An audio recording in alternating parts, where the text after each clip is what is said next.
What's going on, folks? Just relaxing a little bit. My lovely wife went and bought us a new bedroom suit, so I'm gonna get a little workout trying to get that in the house and get everything set up. But got to a little stopping point, so I thought I'd take a break and catch up on a few things and ramble a bit, like I don't never ramble. But I was sitting out here looking around a minute ago, and you know what? Several years back, I got into a hobby of remote control airplanes, RC planes. And I bought a little $35 kit. It was called a slow stick. I don't know if any of you have ever flown airplanes, remote control airplanes. It was called a slow stick because just a beginner's plane, and just a simple little kit, easy to put together, and that's what I learned to fly on. And lo and behold, before I knew it, I had sunk quite a bit of money into airplanes and ended up figuring out, actually I didn't figure it out, I realized that you could mount a digital camera on an airplane and take aerial photographs with a remote control airplane, which is what I thought was the coolest thing in the world. And so I got into that, kind of bit and heavy, and actually if you look at the very first video on this channel, you'll see a video that I did way back when with video. So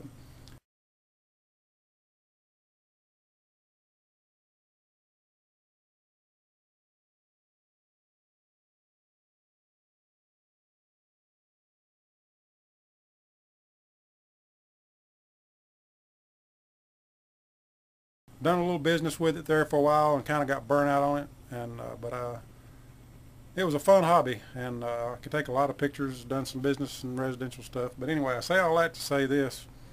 uh, I bought that $35 airplane kit, and it turned into that big huge adventure. And this is coming up, well, it's been about a year and a half ago that my wife bought me a Mr. Beer kit, about the same price, 35 bucks. And here I am a year and a half later with all this all grain equipment, the grains, the kegerator in there in the man cave, all these fermenters, chest freezer. So there you go. That's what happens when you get into a hobby. But this is a much more fun hobby. You can flying airplanes make me nervous a lot of times, especially when you're doing shoots for people. You want to make sure you get the right shot. But anyway, let's move on. Sitting here enjoying a nice Frozen Toes IPA, and that's part of my little haul today that I was going to tell you about. But what I am doing is moving up to, soon I'm going to be moving up to 10-gallon batches. I feel like now that I've got at least probably 3 recipes that I would definitely brew over and over and over again, there's no reason why I shouldn't do 10-gallon batches. I've got the chest freezer usually just has 1 or 2 fermenters going in it at one time, and I've got like a 9 cubic foot chest freezer for my fermentation chamber with a Johnson controller. So if I can do like a 10-gallon brew day, and even maybe bump it up and do like a 20-gallon brew day, do 2 brews in one day, even of the same style, is what I want to do, is be able to keep everything in the chest freezer that's the same style, so I can regulate my temperatures the same. Like for instance, right now, and believe this or not, as much as an IPA guy I am, I'm stepping away from IPAs finally to do some different brews.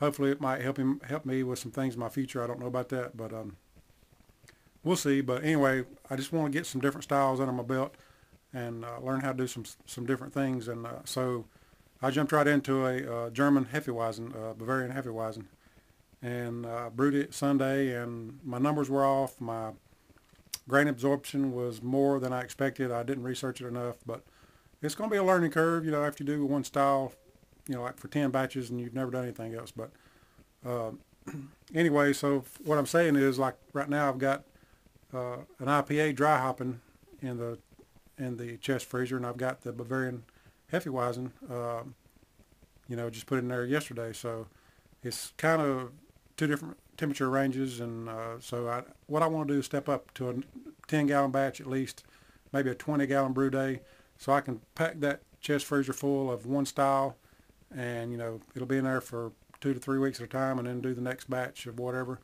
and just get the pipeline going that way. But anyway, to do 10-gallon batches, I have the Keggle sitting over there, which is 15 and a half gallons, so that's plenty of space to do 10-gallon batches, and all I needed was a way to do more strike water without having to use that vessel.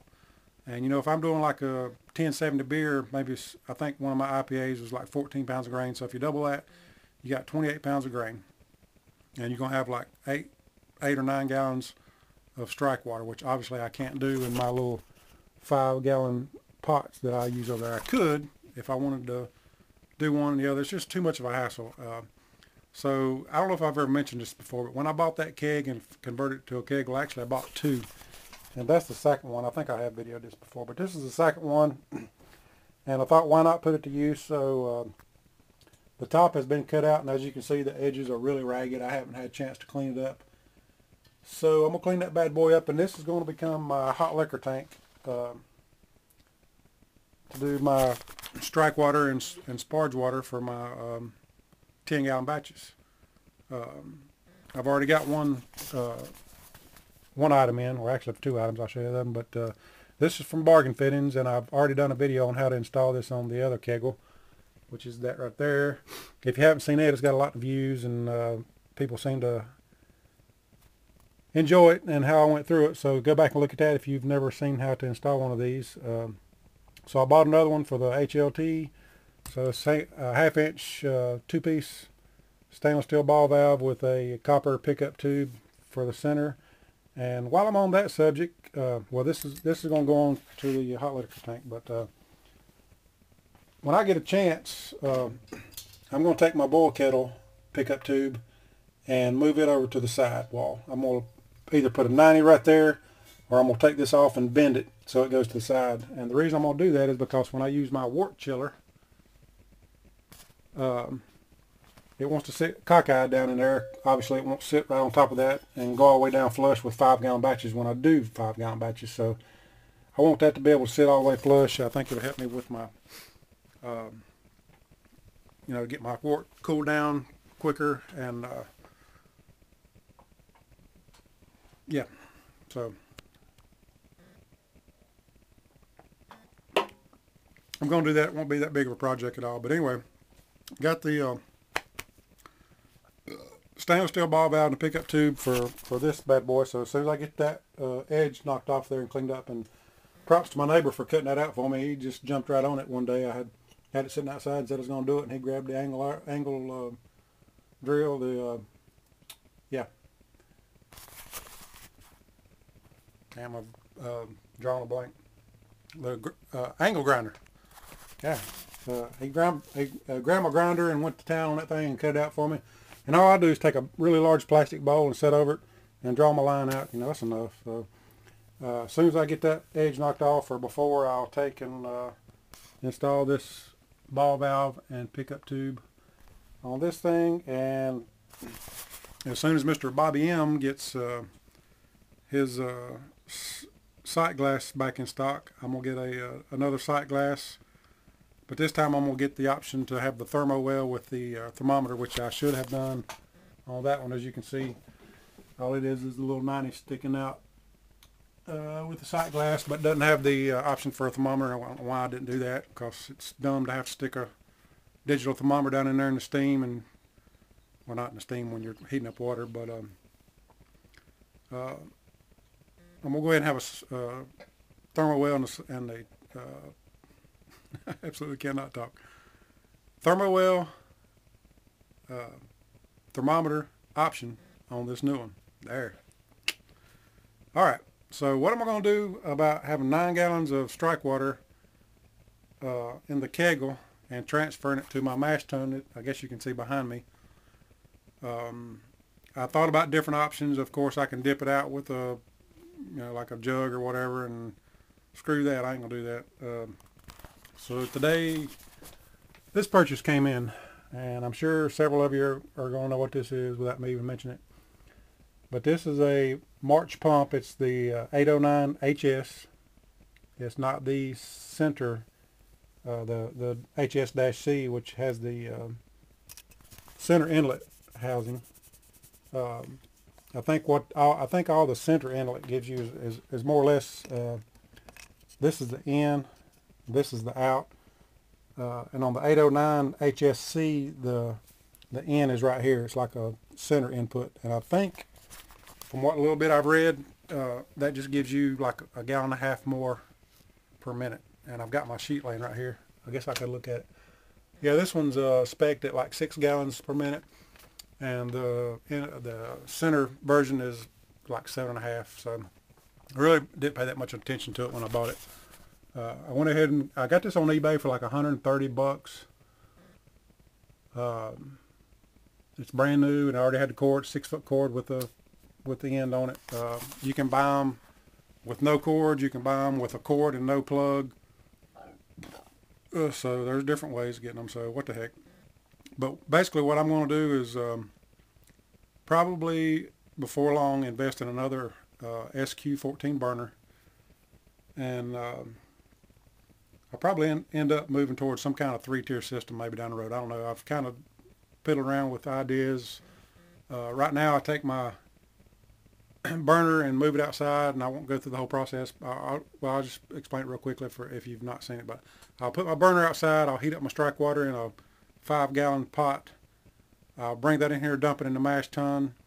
I'll drain off my first runnings into a bucket that shows me my line of, how many gallons I get off my first runnings, because my sight glass on the Keggle starts at 3 gallons. So if it's a small batch, then it don't quite come up to where I can tell what I'm getting. So I want to make sure.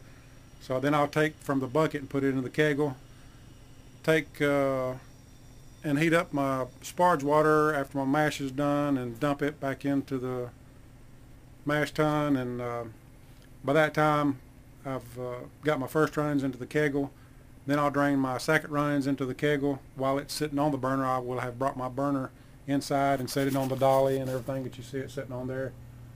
And that way, when I get my second runnings, usually up to 7 gallons, I can roll the whole thing outside and it's ready to go.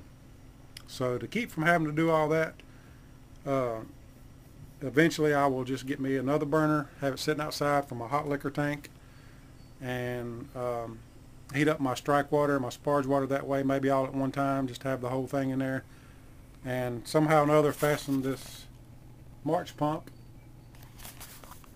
to the base of, this is not a self-priming pump. It has to be primed, which is one of the things people bitch about this pump. But from what little bit I've read on it, if you just do it right, you won't have to worry about it.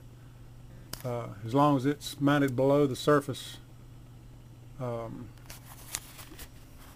mounted below the valves and stuff, of what you're pumping, and go through the, do it correctly, you won't have any problem. Time for a drink of beer.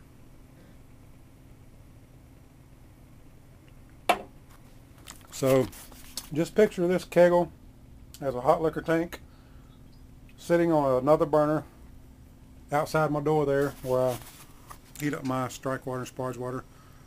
I'll heat up my 9 gallons, or maybe like all of my water at one time, at least get it up to the strike water temperature, and then I can use my pump.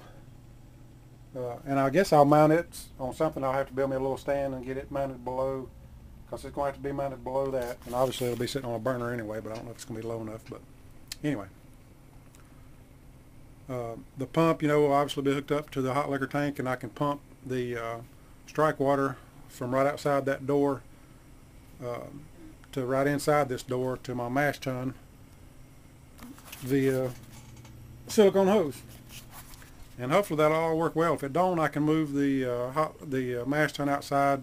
I can set the whole thing up outside beside one another. It's no big deal. So that's the plan. Then I can, like I say, if I don't have my strike water, my batch sparge water already in there, when I do the initial thing, I can heat it on up to the next level of 180, 190 degrees, whatever it is I need, and pump it in to the Mash Tun for the second runnings. And I guess that's about all I'm thinking about right now. I don't know.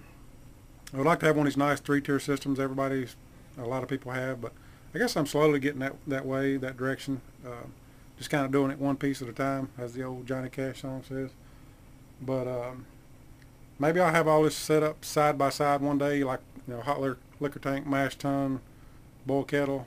I don't know that I will. I may just, because like I say, I usually do my mash inside.